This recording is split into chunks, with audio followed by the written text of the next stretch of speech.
பொறுமையாக இரு, அனைத்தும் சரியான நேரத்தில் உன்னை வந்து சேரும்.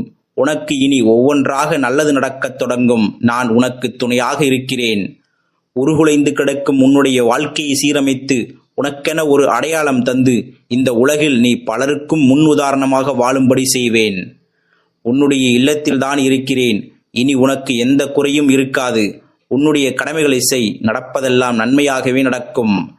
எதற்கும் கலங்காதே. உன்னுடைய வாழ்க்கையில் யாரு வந்தாலும் யாரு சென்றாலும் என்றும் உனக்கு துணையாக நான் இருப்பேன். உன்னை ஒதுக்கியவர்கள் முன்பு உன்னுடைய மதிப்பை உயர்த்தி கொண்டே இருப்பேன். யாமிருக்க பயமேன் உனக்கு? இன்னும் ஏன் தாமதித்துக் கொண்டே செல்கிறாய்? தக்க சமயத்தில் உதவினால்தான் நன்றாக இருக்குமே என நீ கேட்கிறாய். ஆனால் உன்னை செயல்பட விடாமல் நானே உன்னுடைய அனைத்து செயல்களையும் எளிதாக்கி கொடுத்தால் உன்னில் உள்ள ஆற்றலும் சக்தியும் உன்னுடைய தீர்க்கமாக முடிவெடுக்கும் வல்லமையும் எப்பொழுது வளரும்?